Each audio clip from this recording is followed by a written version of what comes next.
Haleluya. Saya senang sekali bertemu dengan saudara-saudara hari ini. Saya percaya saudara dalam perlindungan Tuhan. Dan hari ini saya akan membaca firman Tuhan buat kita yang tertulis dalam surat Galatia pasal 5 ayat 19.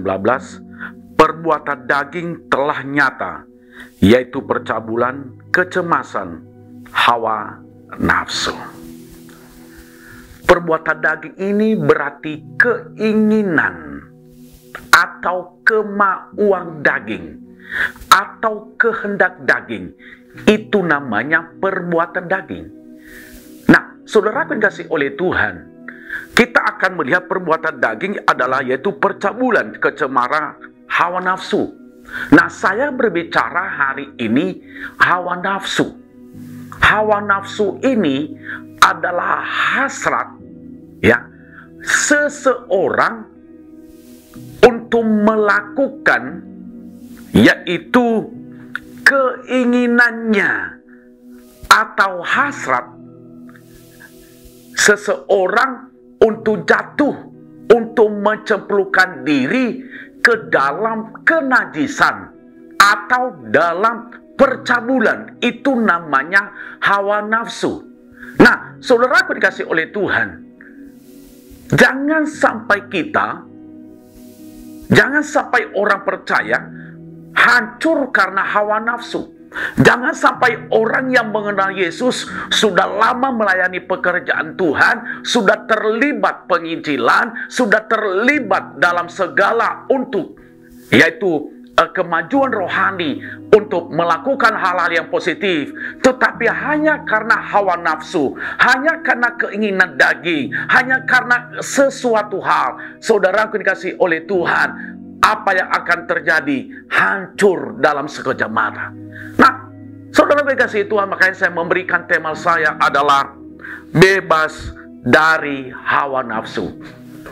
Sebagai orang percaya, sebagai orang yang senang memuji Tuhan, sebagai orang yang senang membaca firman Tuhan, sebagai orang yang senang datang beribadah kepada Tuhan, sebagai seorang yang senang untuk berdoa, ada mesbah keluarga, sampai di kantor memuji Tuhan, saudara dikasihi oleh Tuhan, sebenarnya harus bebas dari hawa nafsu. Kenapa?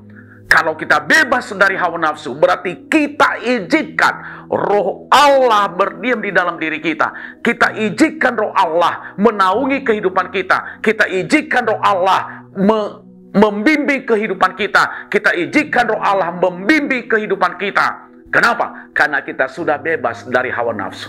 Untuk itu, saudaraku dikasihi oleh Tuhan. Nah, yang menjadi pertanyaan bagi kita, bagaimana caranya supaya bebas dari hawa nafsu? Yang pertama, mengizinkan Roh Kudus mengendalikan pikiran orang percaya. Izinkan Roh Kudus mengendalikan pikiran kita. Ketika Roh Kudus mengendalikan pikiran orang percaya, saya percaya dia tidak akan jatuh dalam hawa nafsunya. Kalau Roh Kudus yang mengendalikan pikirannya, dia tidak akan memikirkan hal-hal yang najis. Kalau Roh Kudus yang mengendalikan pikirannya, saya percaya dia tidak akan jatuh dari seks bebas. Kalau Roh Kudus yang mengendalikan pikirannya, dia pasti tidak akan jatuh, yaitu saudaraku dikasihi Tuhan, dari percabulan, homoseks, lesbian, saudaraku dikasihi Tuhan. Kenapa? Karena dia adalah sudah dikendalikan oleh Roh Kudus. Ya, dikendalikan oleh Roh Kudus. Apakah saudara sudah dikendalikan oleh Roh Kudus? Sebagai suami, saya percaya dia tidak akan selingkuh. Sebagai istri, dia tidak akan selingkuh. Kenapa? Karena pikirannya sudah dikendalikan oleh Roh Kudus. Yang kedua, saudara dikasihi oleh Tuhan, bagaimana caranya supaya bebas dari hawa nafsu? Fokus menyenangkan hati Tuhan. Kalau mau bebas harus fokus menyenangkan hati Tuhan. Makanya ada satu pujian begini. Menyenangkanmu, senangkanmu, hanya itu kerinduanku. Menyenangkanmu, senangkan hatimu, hanya itu kerinduanku. kalau kita menyenangkan hati Tuhan, saya percaya tidak ada pikiran-pikiran yang jahat yang ada di dalam otak kita, saudaraku yang dikasihi oleh Tuhan. Kalau kita menyenangkan hati Tuhan, saya percaya tidak akan bisa masuk apapun kuasa kegelapan di dalam hidup kita. Kalau ada pikiran kita menyenangkan hati Tuhan, setiap hari nggak ada niat dalam hati kita untuk melakukan, bahkan melakukan hal yang najis. Kenapa? Karena kita menyenangkan hati Tuhan. Menyenangkan hati Tuhan itu berarti melakukan firman Tuhan. Menyenangkan hati itu berarti kita hidup dalam kekudusan. Menyenangkan hati itu kita hidup dalam kesucian. Menyenangkan hati Tuhan itu, saudaraku dikasih oleh Tuhan, berarti kita memberikan yang terbaik kepada Tuhan. Saya sangat percaya biarlah kita belajar seperti Yusuf, walaupun dia sudah diperhadapkan ada di depan mata, tetapi dia tidak jatuh kepada istri Potifar. Kenapa, saudaraku? Karena dia lebih menyenangkan hati Tuhan daripada hawa nafsunya. Begitu juga saudara hari ini. Amin. Ayo saudaraku dikasih Tuhan. Pasti saudara berkata amin. Yang ketiga bersampaikan kepada kita bagaimana caranya supaya bebas dari hawa nafsu. Ya, perlu seseorang menyerahkan hidupnya kepada Tuhan.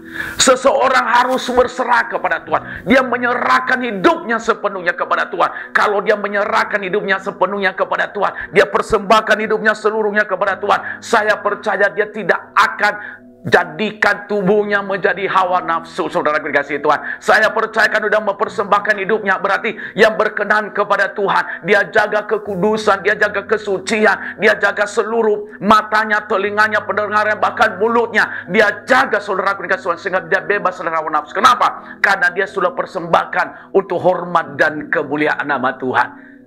Saudara dikasihi Tuhan, belum terlambat. Hari ini kesempatan bagi saudara untuk bebas dari segala hawa nafsu. Sukses buat saudara. Tuhan Yesus memberkati.